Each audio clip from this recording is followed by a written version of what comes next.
Hello, my friends. So today is the autumn equinox, the 23rd of September, and I just thought a wonderful yoga and meditation class and inspired me a little bit to talk about this year's autumn equinox and what I feel are the main things to put focus on.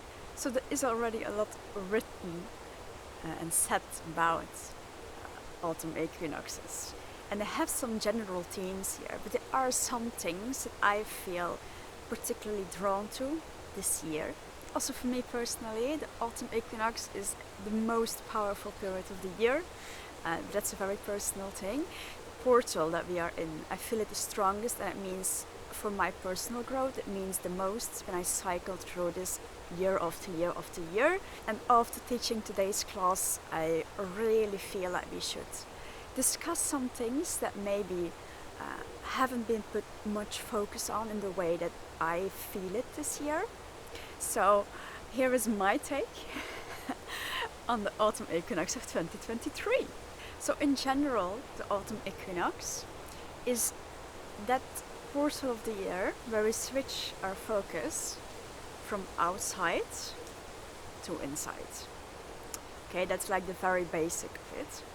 And we go through this switch in where we see things focused outside into where we start seeing or we start integrating things that we see and happening on our inside so they can project it outwards again. So for me this creates actually a wonderful opportunity when we meet ourselves or these aspects of ourselves that have been kind of living in the dark. So these are kind of things that can be patterns that we are repeating over and over again, and it can feel a little bit like what is wrong with me? Like, why am I doing this? Why do I have to learn this again and again? Like, it can be these kind of things. It can be like new discovered patterns of ourselves or things that suddenly come up that are new or that we have unlocked in a way. Or it can just be these very like primal feelings that like overwhelm you in the night, like all these kind of things and many more start coming into focus, and we start making the shift again towards or inwards to these kind of things.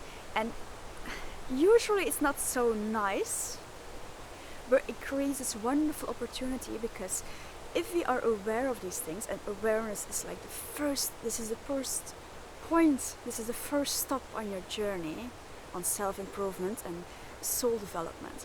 So once we get aware of these things, then we get a wonderful opportunity to, oh yes, I can work with this, because it is when you are not aware of it that you really can't help it, or you feel like you're getting nowhere. But as soon as you're face to face with it, you get an opportunity to work with it. And that is so wonderful, even though it usually resolves around these repeating patterns that are not specifically helping, that we stand in our own way, in a way, or it can be this really dark primal feelings that we don't even know where they came from, and they're like it can be this overwhelming feelings, but it is really the starting point of a wonderful journey. Also, when we make the shift towards autumn and then later also towards winter time, we get into the season of air or metal, if you're talking about the elements. And there are a few parts in our body that really responds to this kind of metal or air energy, depending on how you want to call it. And a lot is in our lungs. It's also in the large intestine, like these kind of places. And it is really the working between like feelings of safeness and feeling of groundiness and like connecting to the earth, because we are going inward. It's like the autumn equinox is really a period of the coming home. It's a season of coming home for me. It's like when mother is calling you in, Mother Earth is calling you back inside into the dark, deep caves. It's a little bit this visual. And so it is really like, at one side it's really around safety and connecting to the earth and going deep inside, and like it's like you're looking for a cave or a hole in the ground where you're going to winter. And at the other end, it is really around like the chest air, and like for me personally, it's a lot about the chest. It's the lungs, it's air, but it has to do a lot with the heart. At least this is where I feel that the pull or the focus is a little bit more specifically this year. Again, this is very personal, so maybe other people talking about this subject will put their focus more on other things. But for me, the focus this year is a lot about the throat, the heart, and the lung area.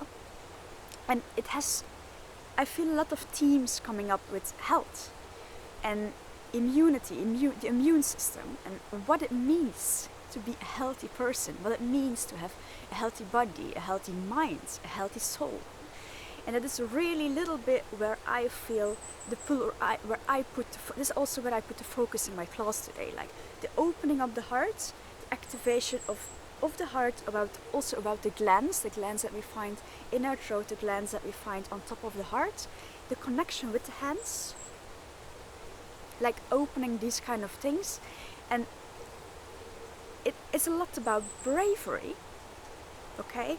Opening of the heart, it's a very vulnerable thing, but it's a very brave thing, because when we stand on this in this doorway, you can say it's a portal, it's a doorway, and we opening the door this time. You opening the door, you have your hand on the knob, and when we open this door and we meet this powerful inside feelings, we're going to the darkness, right? We're going inside, and when we meet this with openness, like we have an open heart, we have a very vulnerable heart, but we are really open to these experiences, to these feelings. We are maybe a little bit curious even. When we meet this with this energy, it's a very brave thing to do, because the more vulnerable we are, the more open we are.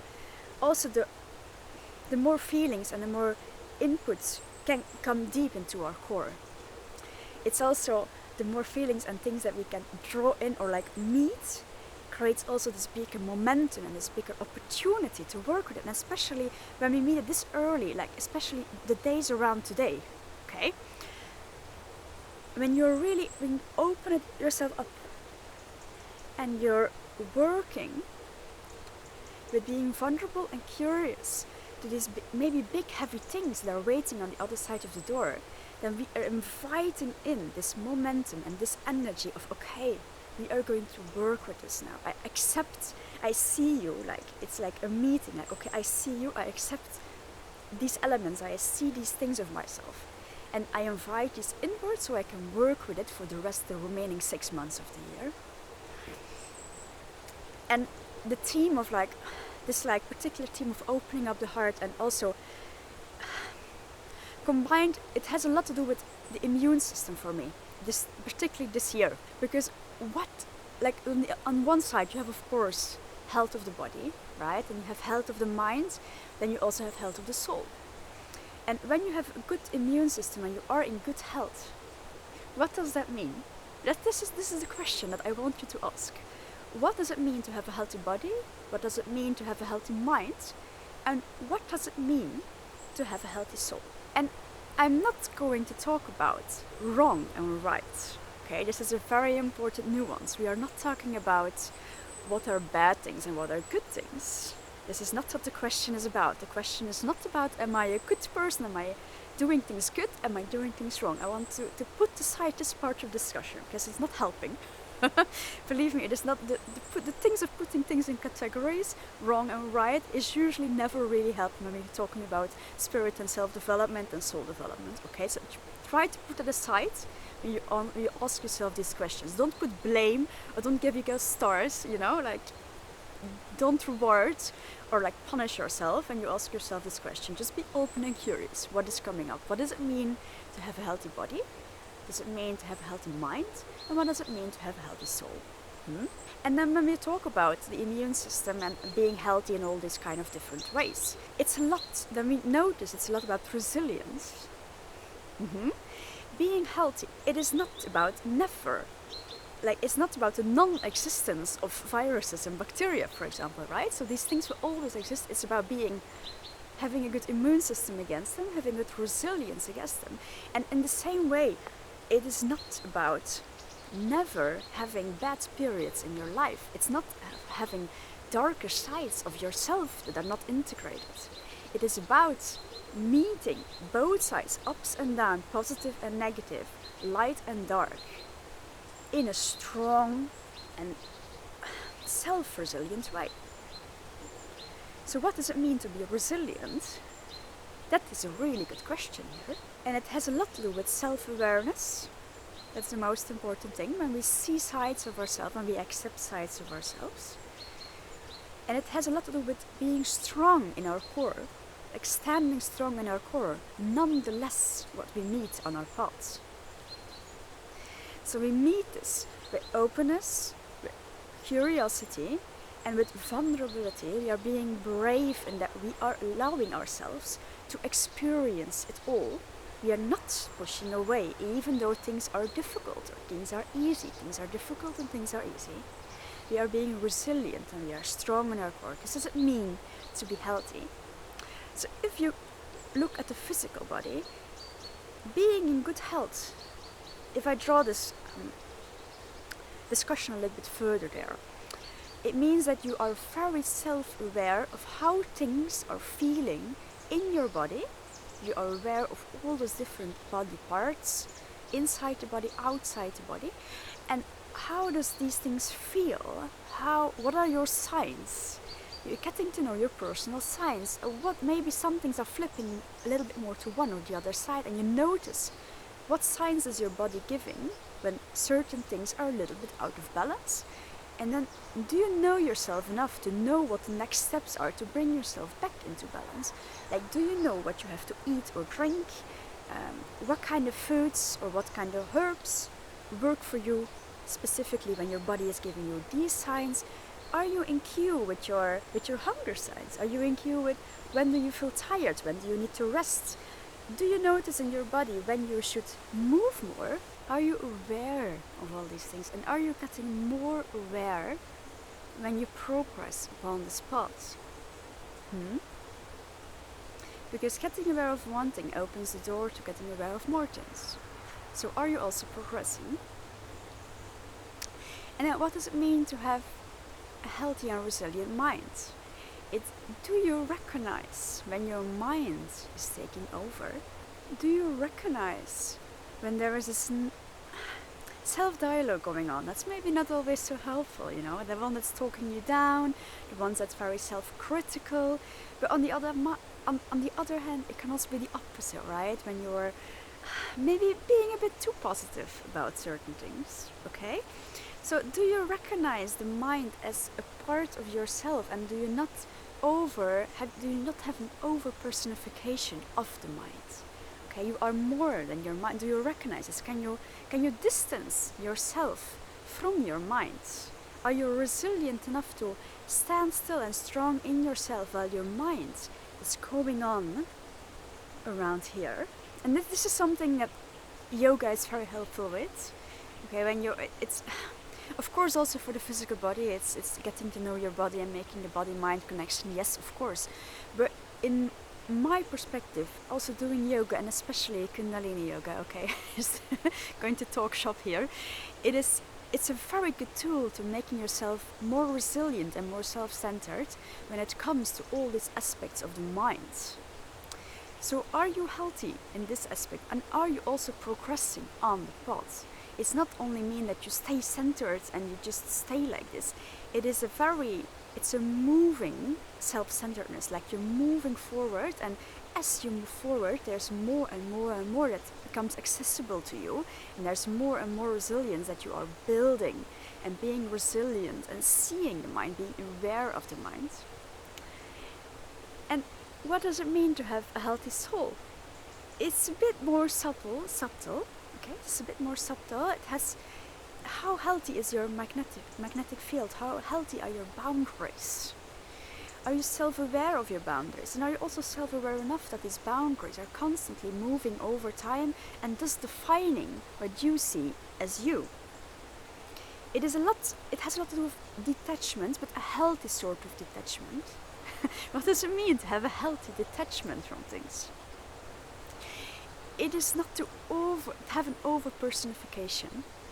It's to being strong and aware, being aware of I, but also having detachment enough that you can see it for what it is, and you're revolving around it.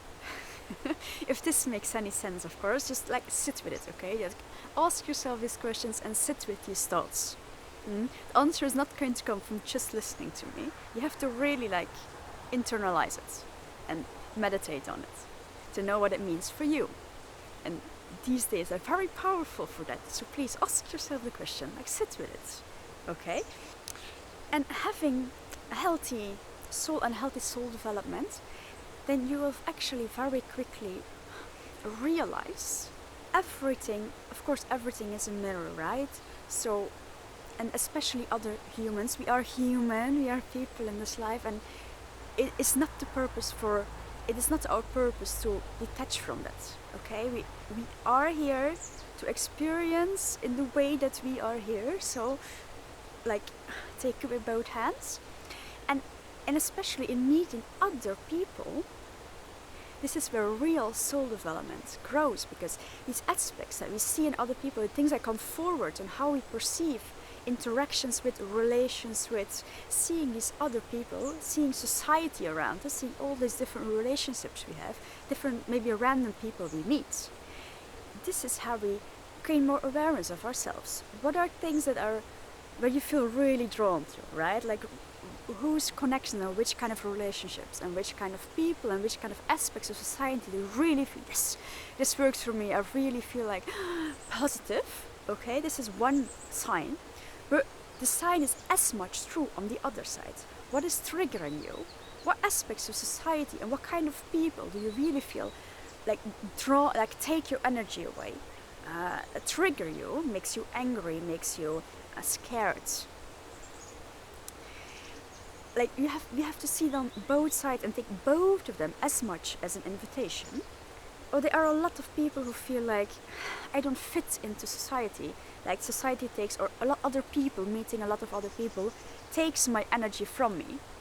Okay, I feel so tired after meeting people. I feel so tired from relationships. I feel so tired from society. I don't fit in. I don't want to fit in. And who draw back. But let me, like, this is very important. Let me tell you, like moving away and taking yourself out of society and sitting inside your little cave is not going to help your soul development. Okay, so, and this has a lot to do again with the heart and with the hands. And this is also what we practice the meditation to be. So when you open the heart, you are being vulnerable. That also means that you be yourself. Okay, because when we get tired from interactions with other people, it's because we hide ourselves. We put so much energy in making like a fake self and making like boundaries and like, you know, like this kind of energy. You're putting so much energy in there that we get really like, we don't allow ourselves to be open and be present in ourselves. And this is what takes away so much of the energy. So it has a lot to do with opening the heart, being really vulnerable. And yes, this hurts. And yes, this is difficult. Opening up when we meet with other people, we meet with society. And there the opportunity and the invitation lies to do self-development work with these aspects that are tiring and triggering. And it can be very helpful to also work with the hands, because the heart and the hands are connected. These energy centers are connected. What do you do with the hands every day? You make food. You greet people, you give things, you take things, you write, you type emails, you communicate. All these things that it's a lot of communicating with the world. It's a lot of giving messages, giving away energy. So if you manage to open the heart and recognize the connection we have with our hands and having a good resilience and working with the immune system, yes, working with resilience and all these different aspects, then you will also see that if you do not do that, if you keep it for yourself, if you not let this energy going, this communication, this interaction between you, between inside you and outside you, when you stop this flow, when you do not make it heavy, make it stagnant, you are not helping yourself and you are also denying the world. This is very important that you get this. If you are denying yourself these things, you are also denying it to the world. Okay, you are denying it to your outside, and it is a reflection. So I have things inside my soul, inside my persona that are helpful or maybe triggering to something else or someone else that I meet, and the other way around. So let this energy flow free. And yes, this is difficult, and yes, this hurts. But it's very, very important. And that's why I talk about deep personification. Like, don't attach yourself too much. So what does it mean to have a healthy soul development, to have a healthy soul?